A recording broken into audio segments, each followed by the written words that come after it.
Ta-da!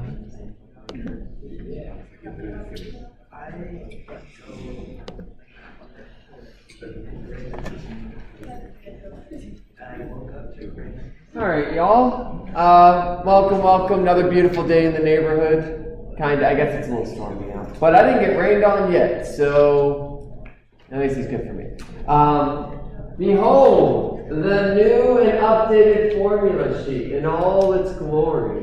So I posted this. I was working on it during my office hours. So this should have every equation. I'll double, triple check it. But this will be pending any tweaks I need to do to it. This should be everything.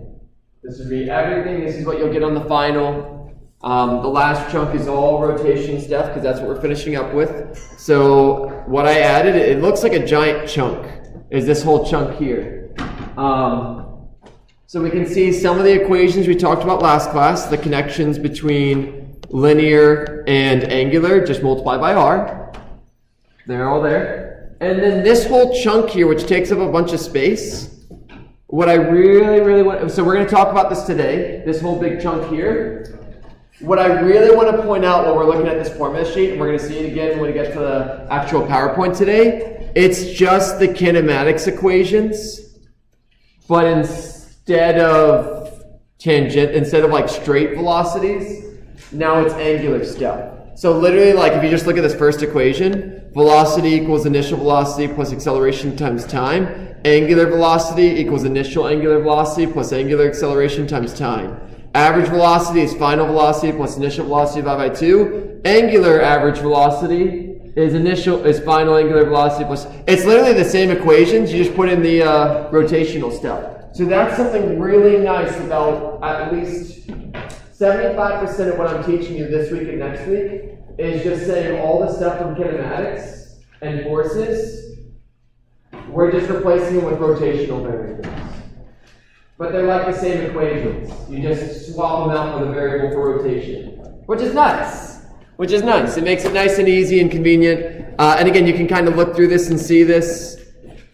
All those kinematics ones. Torque, we're going to find out is kind of like a force. So, and we're going to learn about moment of inertia at some point. That's kind of like our mass. So I'll try to make those connections whenever possible, make the analogy. So that velocity is like angular velocity. Acceleration is like angular acceleration. Mass is like moment of inertia. That's a really fancy term. We'll get to that. Look, there's an angular kinetic energy. Regular kinetic energy is 1/2 mv squared. This one's 1/2 I omega squared. Omega being angular velocity. So again, a lot of parallels. And if you can understand those parallels, that means if you understand kinematics, it's a really easy swap to this. You get to use the same ideas and concepts and skills that you used in kinematics for this. All right, so to that end, let's kind of get to that. So last class, I ended with a question that I said most people will probably get wrong. So I'll go ahead and open up that question. It says a piece of gum is stuck to a tire that's spinning faster and faster. If the wheel is spinning clockwise and a piece of gum is on the right side, what is the direction of the net acceleration? And my hint to you is that word net is very important. Net means total. Total means there's not just one acceleration you have to account for. So that's my hint to you, whatever good that does you. So is it down, is it to the left, is it down to the left, or is it to the right? Give it your best shot.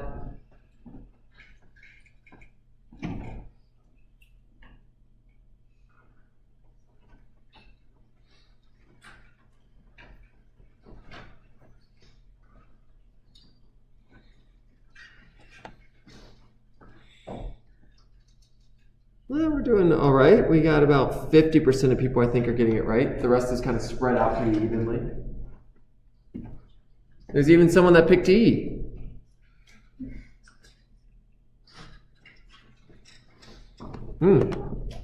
Two people that picked, they changed it.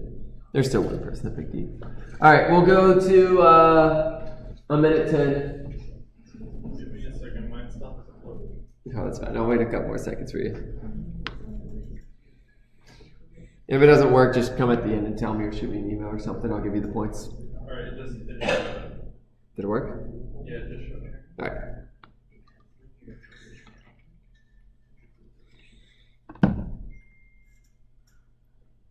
Very good. We'll call it in 3, 2, 1. All right. So yeah, net acceleration means there's more than one acceleration. So there is 2 accelerations we've talked about in this class. If you're going in it, so, let's do I don't know if either one's necessarily better to start with. If the wheel is spinning faster and faster, that means there's a tangential acceleration. That means there's an acceleration because this wheel is not just spinning, it's spinning faster and faster and faster and faster. So there's a component of the acceleration. That spot is getting faster because the wheel is spinning faster and faster. It's not just spinning, it's speeding up. So we call that the tangential, meaning it's tangent to the circle. And then the other one is anytime you go in a circle, there's a centripetal acceleration. This is what's keeping the gum from flying off the wheel. This is the stickiness of the gum, whatever that force would be, that's the centripetal. So long story short, you got 2 vectors, one to the left, one down, you put them tip to tail, and the final vector is the combination of the 2. These certainly are not to scale. One could be bigger, one could be smaller. You'd have to have numbers. So don't use my picture as an indication that they're equal. Who knows if they're equal? You'd have to do math. But what's important is it's down to the left. The net vector is a combination of both of those accelerations. So you have to keep that in mind. If something is spinning faster and faster or slower, if it's just spinning, no matter what, there's centripetal acceleration. No matter what, centripetal acceleration is there. Whether or not tangential is whether it's spinning faster and slower. All right. So this is just reminding you of centripetal acceleration is v squared over r. And then with some algebra, you can find that that's r omega squared. Really simple algebra. So to go from here to here, v squared over r to r omega squared, really simple algebra. We just take this v squared over r. We remind ourselves that v equals r. We'll use lowercase r to keep things consistent. R omega. So r omega squared over r will equal r squared omega squared over r. One of those r's cancel, and you get that. So I just used some substitution there. You don't need to know the derivation. But it is handy. It is handy. I mean, worst comes to worst, you can always just find v and then plug it in. But it saves you a step if you know that. The tangential acceleration we already defined as r times the angular acceleration. That one, again, remember, just take the angular version, multiply by r, you got the tangential version. And then on the bottom, it's just saying, how do you actually find that? If you have 2 vectors that are perpendicular. So the tangential and the centripetal are always 90 degrees to each other. So this right here is my centripetal. This one here is my tangential. I have 2 vectors at right angles to each other. So how do you get the net? Pythagorean's theorem, y'all. Classic. Pythagorean's theorem. So let's say, so centripetal acceleration is this way. Tangential acceleration is up to the right, but I want to make an arrow that actually matches the one there. So tangential acceleration is there. So if I want to get the net, it's the hypotenuse. So it's just classic. 2 sides of a triangle, find the hypotenuse. And all this math is just basically kind of plugging things in and showing different ways. You do not need to know this down here. You don't need to know that. If you just know this, you do need to know this. You do need to know a equals v squared over r. If you know that, you can get by. Just stuff that we've kind of already talked about. The only thing that you need to know that's new here is that, kind of what we talked about last class. Tangential acceleration is r times alpha. Velocity, tangential velocity is r times omega. And that you got 2 accelerations, 2 sides of a triangle. You'll get some good practice with this. There's some good problems in there. If this looks confusing, just do a few of them and it'll make sense. There's nothing too crazy. If it looks crazy, trust me, once you sit down and try it, you'll find it's not bad. All right. Right now, there's just so many equations, sometimes it could be overwhelming. All right, so these are vectors. These are vectors. So there is a direction associated with them. And you know what? Let's just make up a clicker question, and I'm going to have you all guess it. So a wheel is spinning clockwise. In fact, let's just take this problem, the exact same one. I'm going to delete a bunch of things. I'm going to change the answers a bit. So a piece of gum is stuck to a tire that's spinning faster and faster. If the wheel is spinning clockwise and the piece of gum is on the right side, what is the direction of the angular velocity? I have not taught you this. So if you know the answer to this, it's not because I taught it to you. But I do want you to just guess. That's basically what I want you to do, is guess. Is the angular velocity down, up, out of the page, or into the page? The last two answers are real funky, probably. I haven't taught you how to do this yet. I will. It's the next thing I'm going to teach you. But for now, I just want to kind of have you guess first.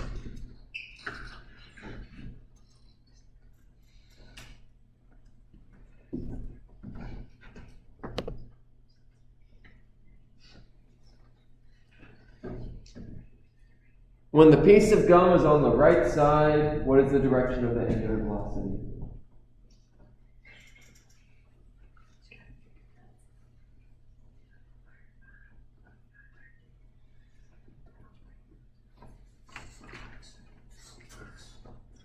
All right, we're just going to go to 50 seconds on this because I legit just want you to guess. I haven't taught you it.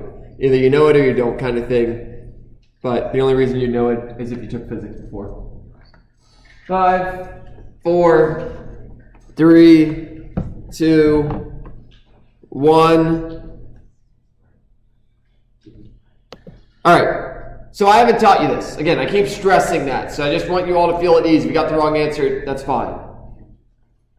Let's kind of talk through this. So, angular velocity needs to describe how something is spinning. Angular velocity, the whole point of the direction is to tell you which way it's spinning. So to that end,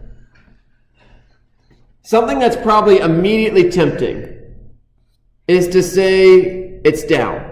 It's immediately tempting to say down, and that would be true. That's the tangential velocity. The tangential velocity is down. But if I told you something was spinning down, it doesn't really make sense. Like, what does it mean to be spinning down? The direction should tell you something. So then, because here's the problem. At every spot, this wheel is rotating.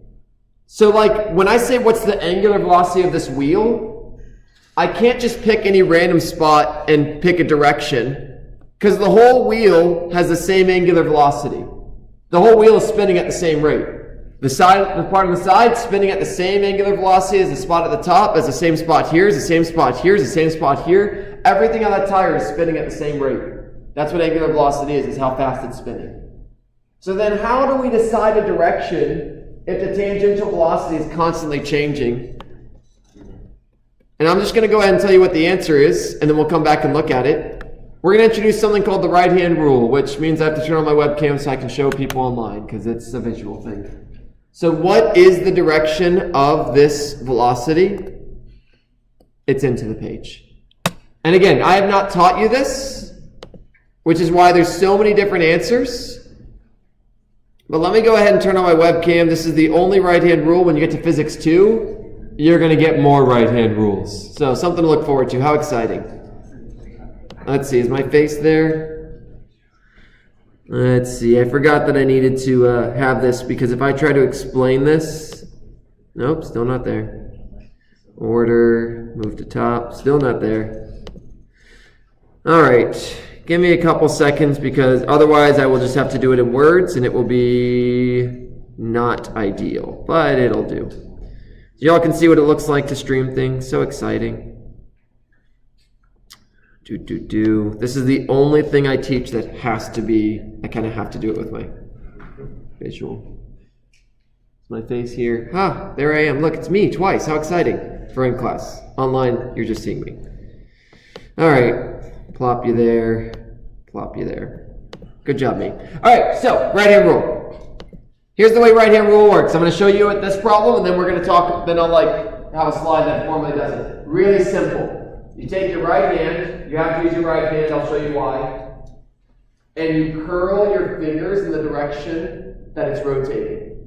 So whatever way it's rotating, in this case it's going clockwise, so you rotate your fingers clockwise, your thumb points in the direction of angular velocity. Why is this useful? It doesn't matter where I put my hand, it's still rotating clockwise. At the top, boom, I get into the page. On the right side, boom, I get into the page. On the bottom, into the page.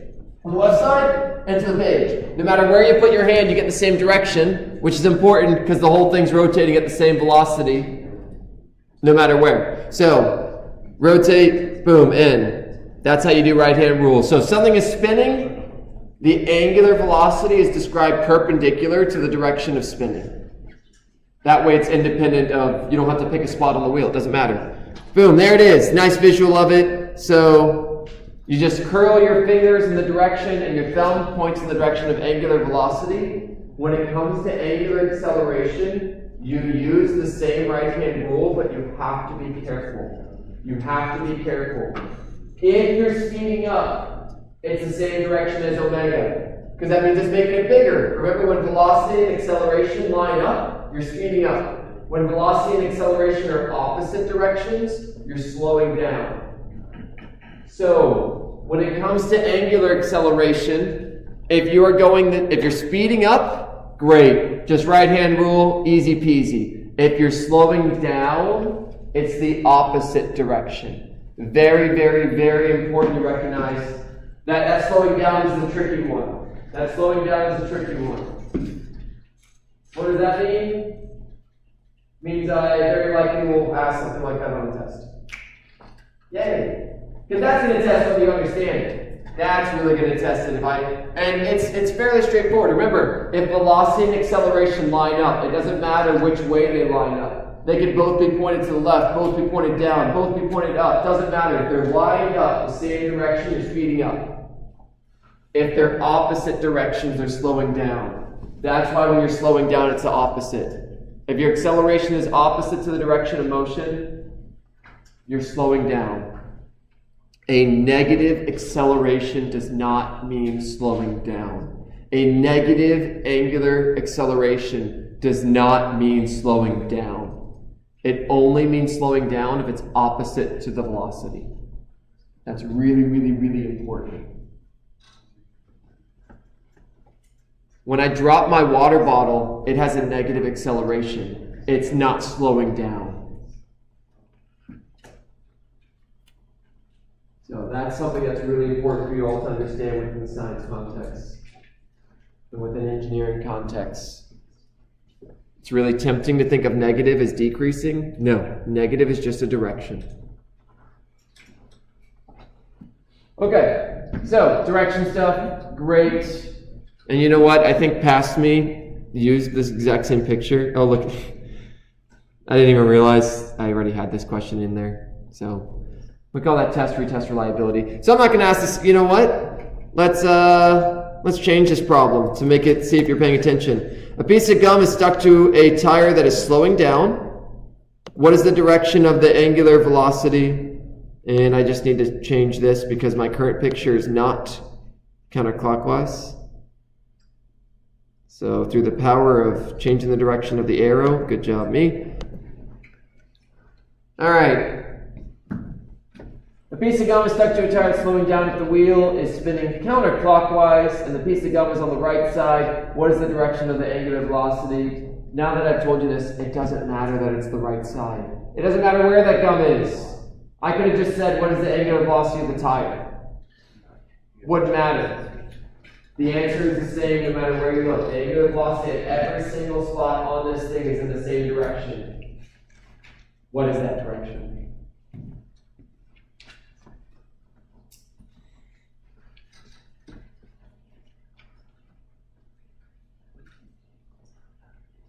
So, curl your fingers in the direction of it. Thumb gives you the direction. Done. Easy peasy.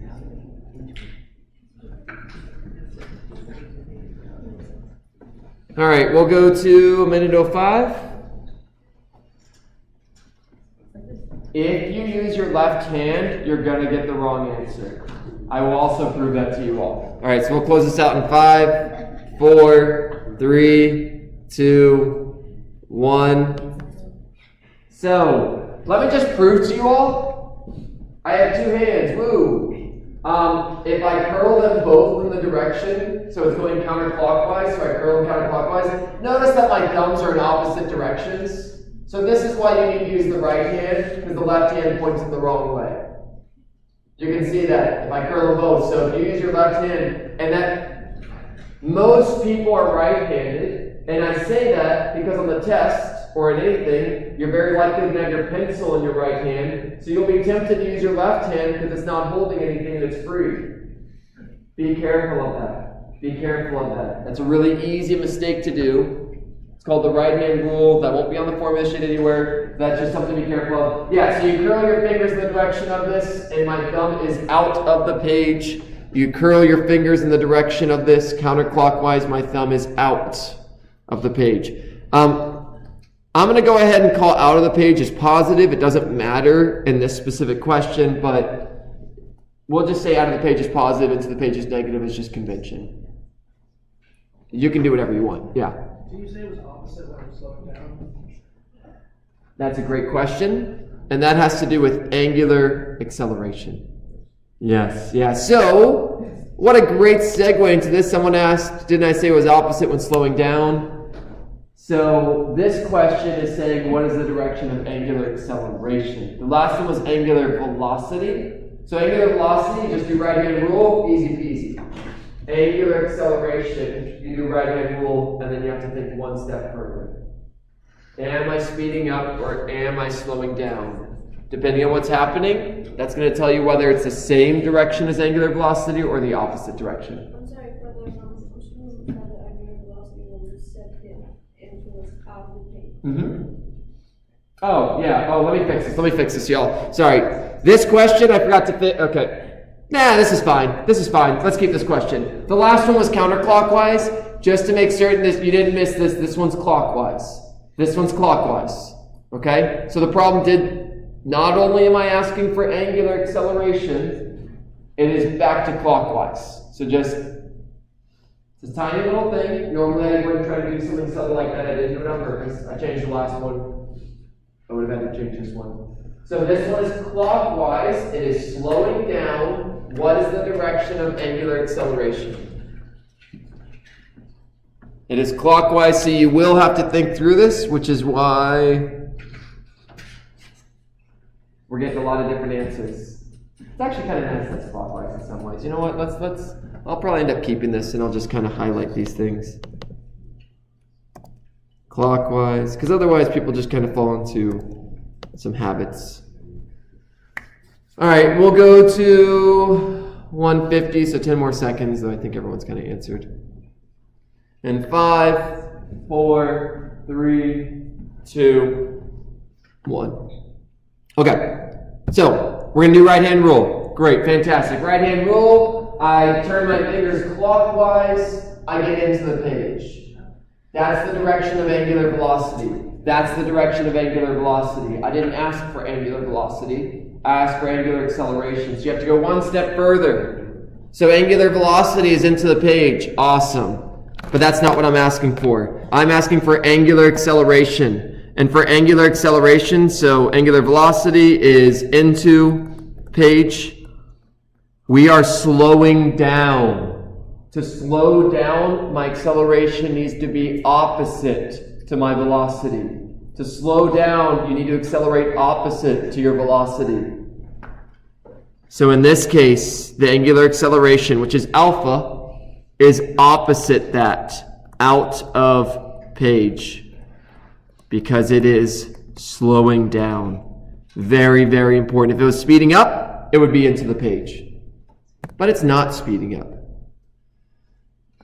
So, very great question. Love it.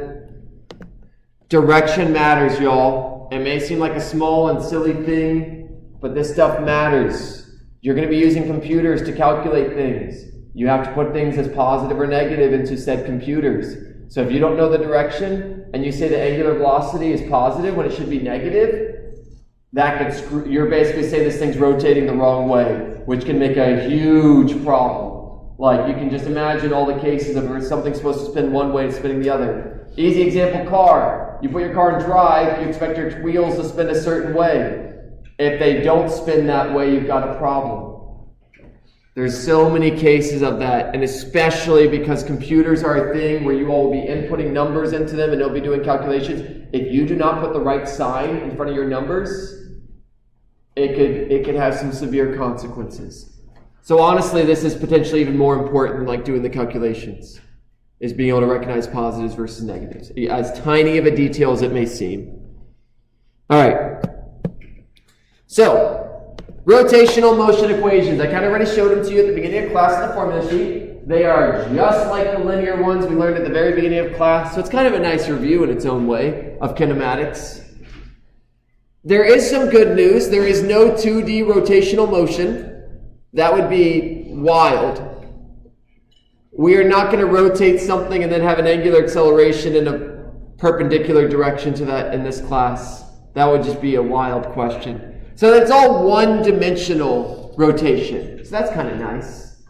You're not going to have any x and y components. And boom! They're all in radians. That's important. Here's the equations. And remember, I kind of pointed this out to you all in the formula sheet. The kinematics ones on the left are the ones that we learned in the beginning of class. Good to remember those, considering you need them on the final. And those are the bread and butter of how things move. So that's just useful. These are super handy. And if you kind of just look left to right, you can see how things got replaced. Everywhere an x was, it got replaced with theta. Everywhere velocity was, it got replaced with omega for angular velocity. Everywhere acceleration was, a, it got replaced with alpha for angular acceleration. It was just a one-to-one swap. Every single equation is just a one-to-one swap of those variables.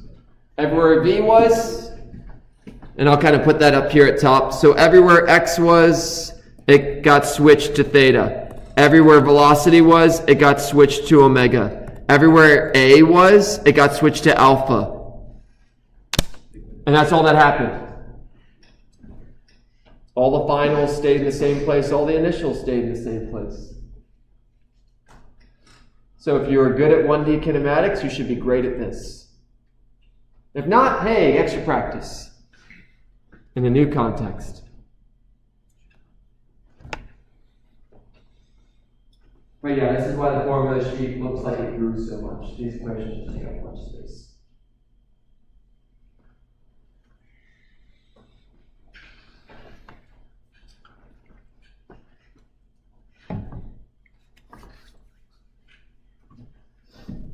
Alright, so I don't expect you to have these memorized, but realistically you're going to end up memorizing them just from using them. That's how most of this class is going to end up being. If you use them, you'll remember them. If not, that's alright. Okay, so to make sure we understand some of these ideas, let's again do a couple more conceptual. Two bunnies, it could be anything, but in this case they're bunnies. Two bunnies sit in the merry-go-round. Bonnie is on the outside. Clyde is more towards the inside. The merry-go-round makes one complete revolution every 2 seconds. How do their angular velocities compare? How do their angular velocities compare? Does Clyde, the bunny on the inside, have a same angular velocity as the bunny on the outside? Does the bunny on the inside have twice the angular velocity as the one on the outside? Does the one on the inside have half the angular velocity as the one on the outside? Or does the one on the inside have 4 times the angular velocity as the one on the outside? Very important that I keep saying angular velocity and not just velocity. It's very important that we define that angular velocity is what we're talking about here. Omega.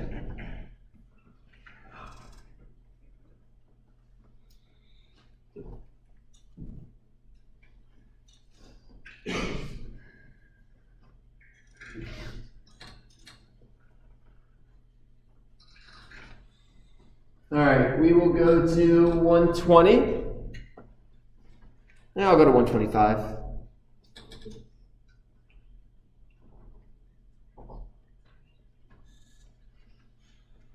Close it out in 5, 4, 3, 2, 1. All right. So reminder, y'all, angular velocity is how many times? It's the angles it completes per second. The angle that it revolves in per second. Let's just take one complete, you know what? Let's calculate the angular velocity. The angular velocity is very easy to calculate. Let's calculate it for Clyde.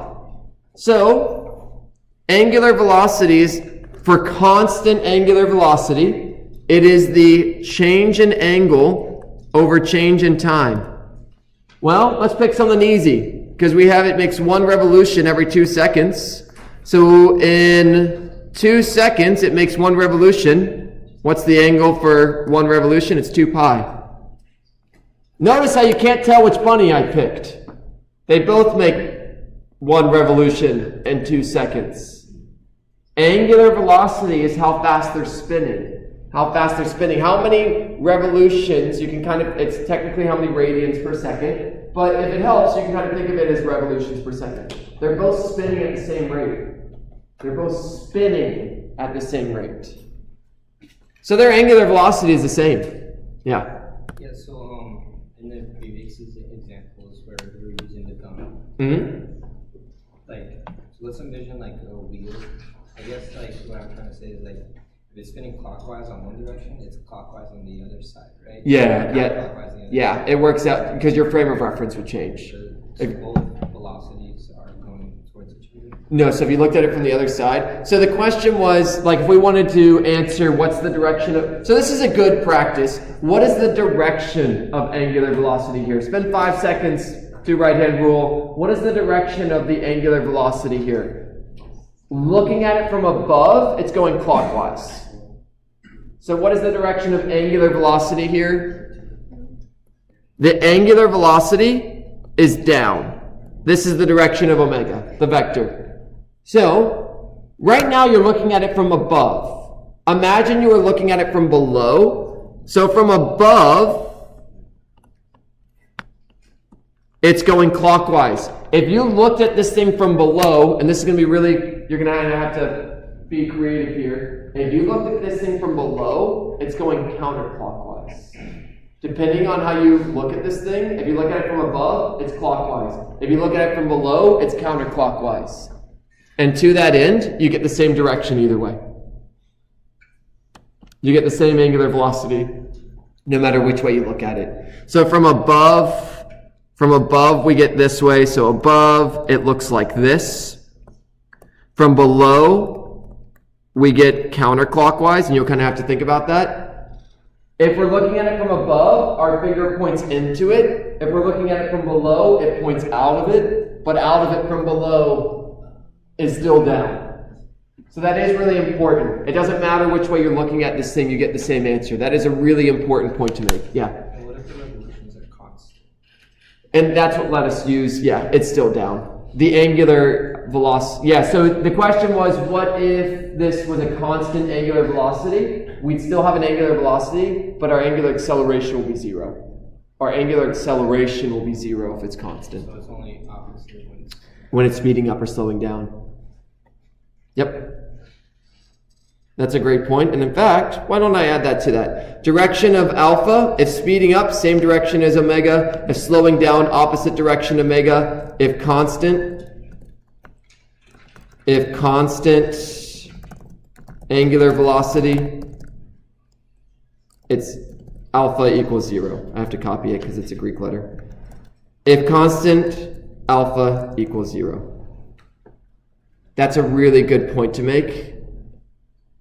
You're only accelerating if you're speeding up or slowing down. So there is no angular acceleration if your angular velocity is a constant.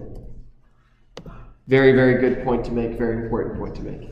Sorry. No, it's fine. These are all good questions. It's in the same direction, the same as if it was. If it's speeding up. If it's slowing down, opposite.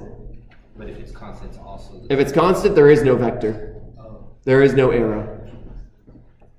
Alpha is 0, therefore no direction to angular acceleration. So there's no thumb. No, there's not. I mean, if it doesn't exist, what's the size of an arrow of 0? It doesn't exist. Yeah, it's a good question. There is no direction. All right, so to come back to this thing, so here I had you find angular velocity. Let's go ahead and do the one that you probably actually were potentially, it may depend. What about tangential velocity or tangential speed, just to remove any kind of positives or negatives? Which one, and I didn't even say double or half or quadruple. I didn't say that. Does the bunny on the outside, that's Bonnie, does Bonnie have a higher tangential speed, or does Clyde, who's on the inside, have a higher tangential speed, or do they have the same tangential speed?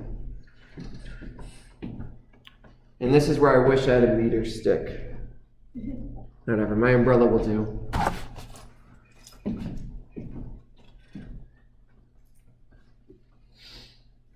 Yeah, this will work.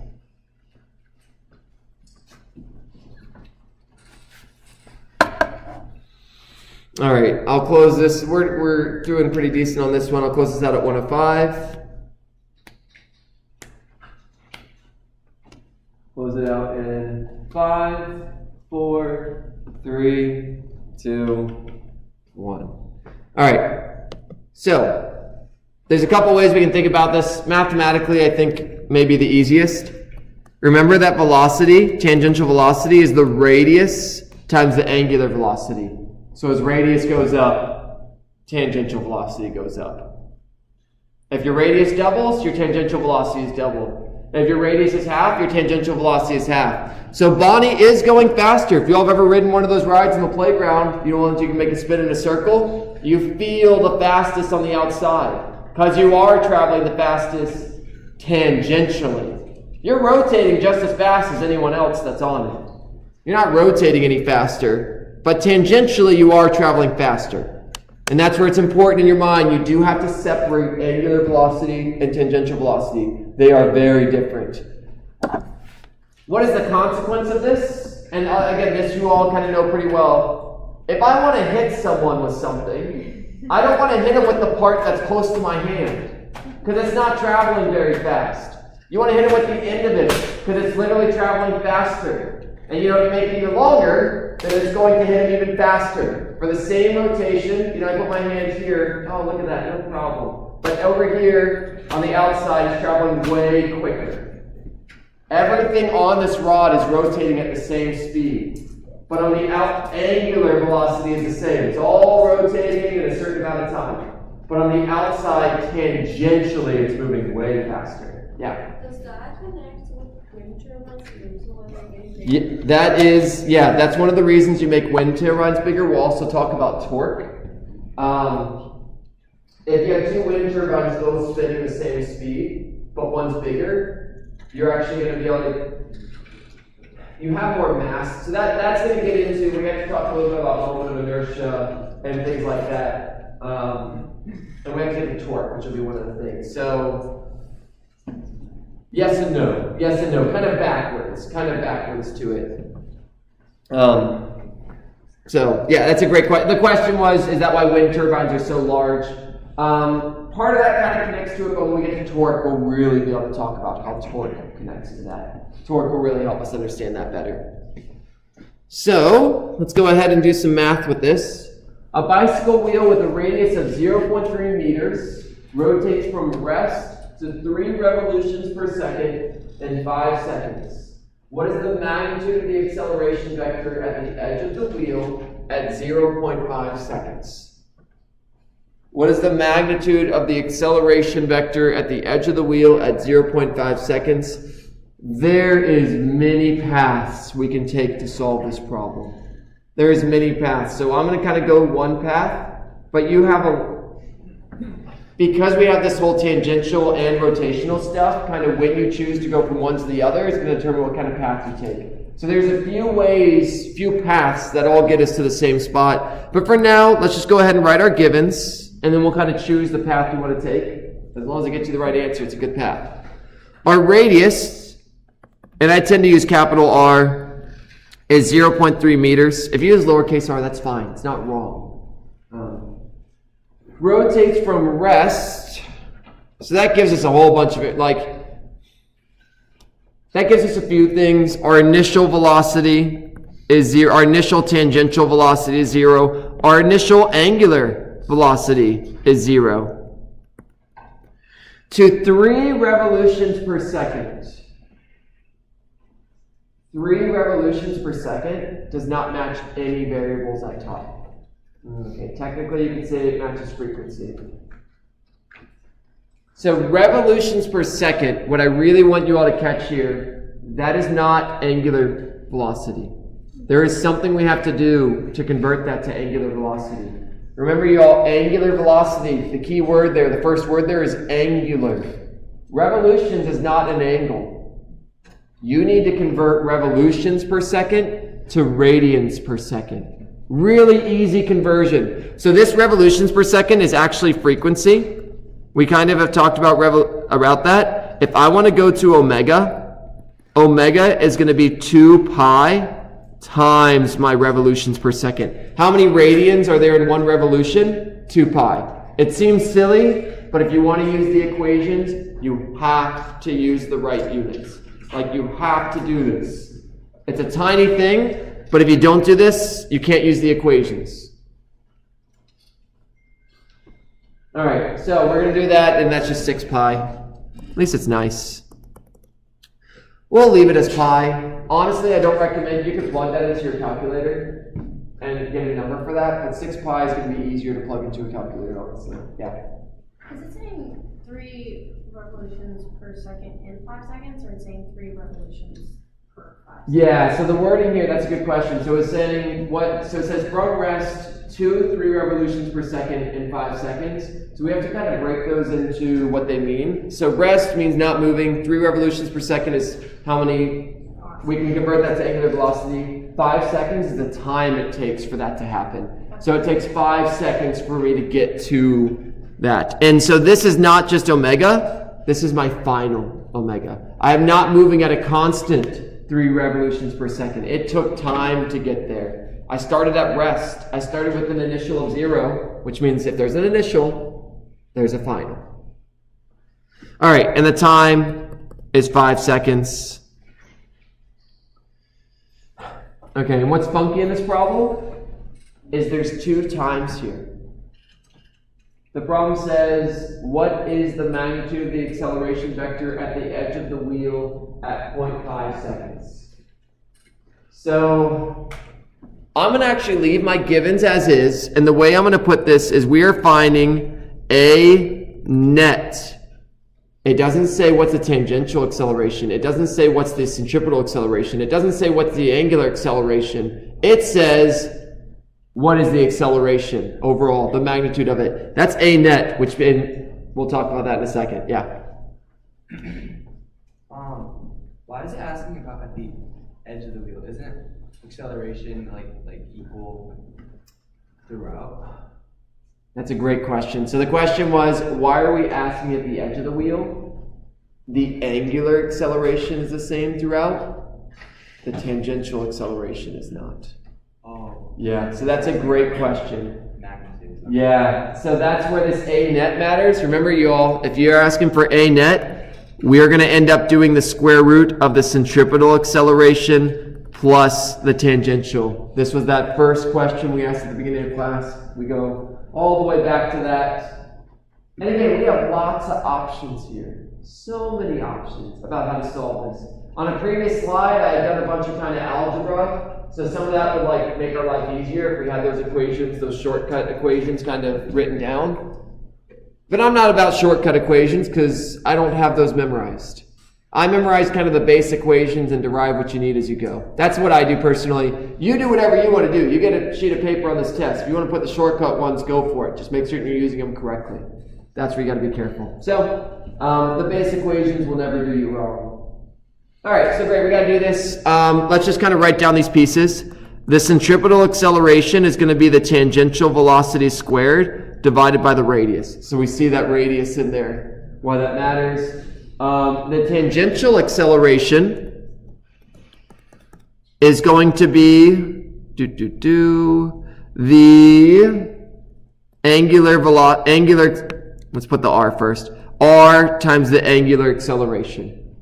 So, if I can find the tangential velocity, I can plug that in and get the tangential, the centripetal acceleration. If I can find the angular acceleration, I can plug that in. And in both cases, we do need that radius. In both cases, we'll end up needing that radius. So that's why very good question. Does the edge of the wheel matter? Yes, very much so. And I'm going to go ahead and clarify at 0.5 seconds, because that's also relevant. Because my velocity, my tangential velocity is going to change with time. My wheel is going to start going, that outside of the wheel is going to increase its velocity over time. So, lots of things here, but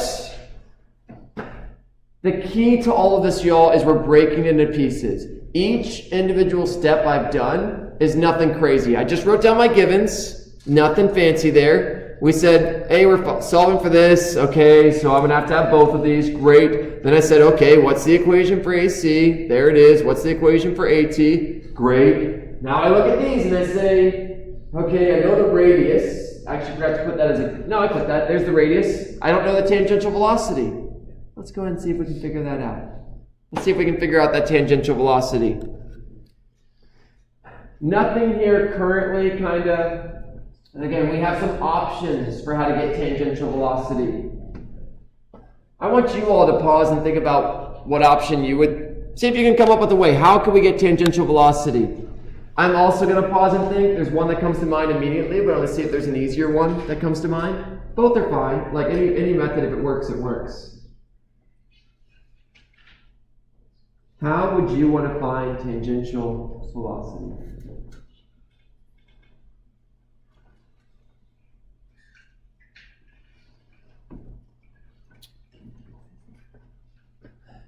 All right, so the avenue I'm going to pick, again, this is going to seem like a whole... It's amazing how many steps this simple problem has. Notice that most of my givens are in terms of angles. So what I am going to opt to do, here is I am going to find the angular... Let's go ahead and separate this so it doesn't get too messy. I'm going to find the angular... I'm going to use this equation. Vt equals r times omega t. Not omega t, just omega. Omega at 0.5 seconds. That's the one I'm going to use. If we can find the angular velocity at that time, then we can plug that in, because that's what most of our variables are in. How am I going to find the angular velocity at that time? We're going to look at some equations, see if we can do it right off the bat. If not, hey, you know what? Maybe we solve for something else first and then do that. It's a good time, y'all. All right, so looking at our formula sheet, we have initial angular velocity. We have final angular velocity.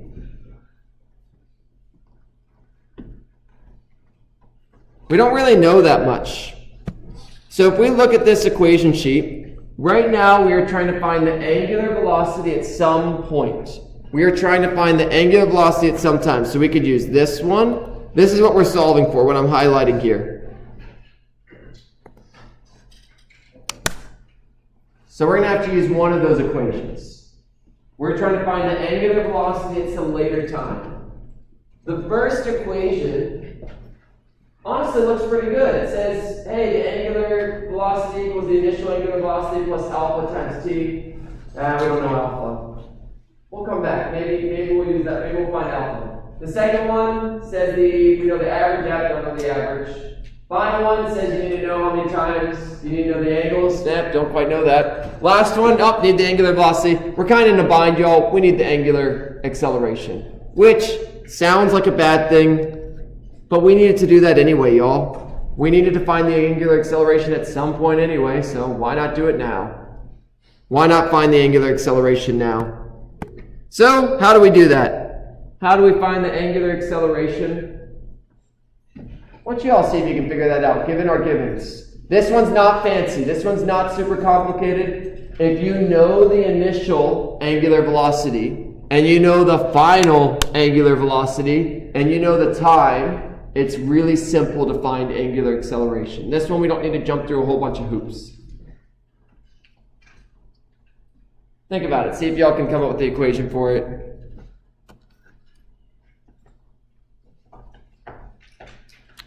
Angular acceleration is going to be my omega final minus omega initial divided by time.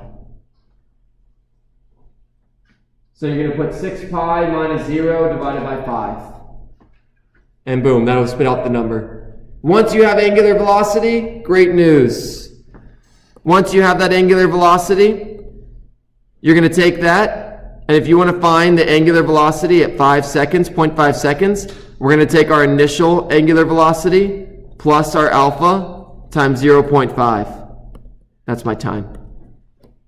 Great. And then you can just plug that in, and then we can get our tangential velocity, and then we can plug that in, and we can just plug a bunch of stuff in.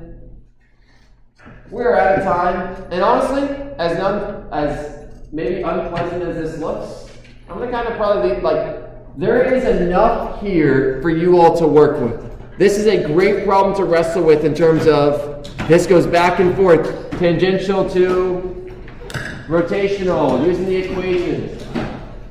What a simple problem with a lot of considerations you need to make. So, try this one out, y'all. Great one. I'll probably leave it at this spot, honestly, because this gets you most of the way there. What I've written here, in all its messiness, see if you can interpret it, because it's what you're going to have to do. Or try it on your own without this. Obviously, if you have any questions, shoot me a thing. I'll probably go over it a little bit at the beginning of next class. We're not in a super rush.